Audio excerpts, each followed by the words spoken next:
जिसके घर पर तिरंगा है वो है हिंदुस्तानी, जिसने नहीं लगाया तिरंगा होगा भारत का विरोधी। अमित शाह ने सीएए एनआरसी लागू करने से पहले क्यों बनाया हर घर तिरंगे का अलग प्लान?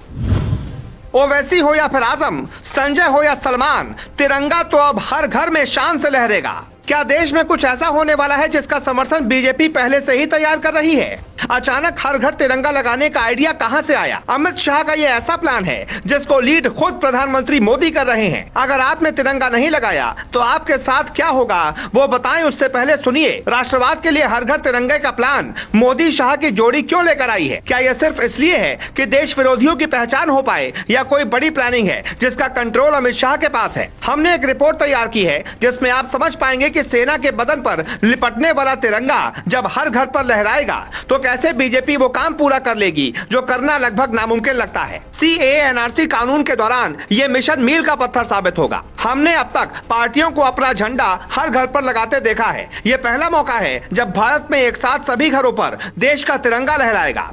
इसके पीछे वजह क्या है जरा समझिए। आजादी के 75 साल पूरे होंगे तो सरकार ने हर घर तिरंगे के साथ अमृत महोत्सव मनाने की तैयारी की है। इस देश की आजादी के साथ ही कुछ ताकतों का जन्म हुआ जहां बार बार देश के तिरंगे का अपमान हुआ, लेकिन बीजेपी इतिहास पलट देना चाहती है। इसीलिए संस्कृति मंत्रालय ने पूरा प्लान तैयार किया है और ये मिशन खुद पीएम मोदी का है। 2024 में वो सपना साकार करने का पहला कदम है जिसका इंतजार साल 1947 की आजादी के साथ ही शुरू हो गया था। पीएम मोदी इस मिशन को लीड कर रहे हैं तो फिर ये देश का मिशन बन गया है। अधिकारी हो या आम इंसान, हर किसी को घर पर तिरंगा लगाना होगा। अब आपको समझाते हैं कि ऐसा क्यों करना पड़ रहा है। पिछले कुछ सालों से देश विरोधी ताकतों का तेजी से जन्म हो रहा है। खालिस्तानी संगठन हो या फिर हिंदुस्तान के भीतर रहकर पाकिस्तान के पीएफआई जैसा संगठन हो, वो हर तरफ से भारत को कुरेद देना चाहते हैं। सरकार को ये बात पता है कि अगर विरोधी ताकतों को रोका नहीं गया तो आने वाला वक्त बहुत खतरनाक होगा।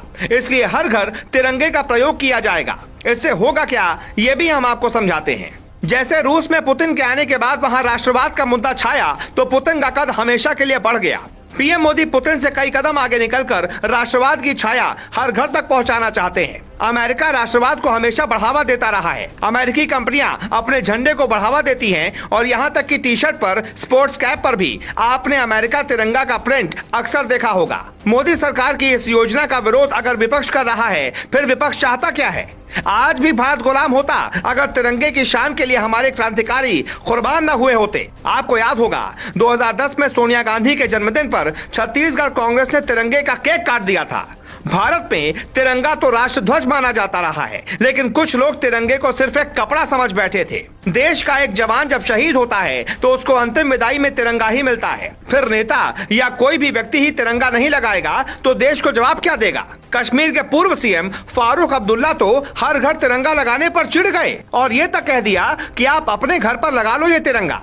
यानी मोदी सरकार ने नब्ज पकड़ ली है। हर नेता भारत की बात करता है, लेकिन अब कुछ लोगों की पोल खुलने वाली है, क्योंकि कुछ लोग तिरंगा इसलिए नहीं लगाएंगे क्योंकि वो इसे अगर मोदी की योजना मानते हैं तो जनता के सामने वो एक्सपोज हो जाएंगे। लेकिन ये राष्ट्रभक्ति कोई पार्टी पैदा नहीं कर सकती। 15 अगस्त और 26 जनवरी के दिन लोग तिरंगा खरीद तो लेते हैं, लेकिन बाद में कहीं भी छोड़ देते हैं। नतीजा कई बार तिरंगा सड़कों पर पड़ा मिलता है। इसलिए घर के ऊपर तिरंगा लगाने के साथ ही मन में भी देशभक्ति के लिए जगह होनी चाहिए। कुछ लोग पूछते हैं कि देशभक्ति से हमारा पेट नहीं भरता, तो ऐसे में ऐसे लोगों को इतिहास पढ़ने की जरूरत है। देशभक्ति के लिए आजादी के हीरो फांसी पर लटक गए। केजरीवाल भगत सिंह को अपना हीरो मानते हैं, लेकिन क्या वो हर घर तिरंगे को सपोर्ट करेंगे? अखिलेश यादव क्रांतिकारियों की बात करते हैं, लेकिन क्या वो हर घर तिरंगा कार्यक्रम में आम लोगों के घरों में तिरंगा लगाएंगे? भारत में नेता राजनीति करते करते देश को बांट देते हैं, जबकि देश की बात हो तो सबको एक हो जाना चाहिए। लेकिन यहाँ देश से ऊपर कई लोगों के लिए राजनीति है। Bureau report, global Bharat.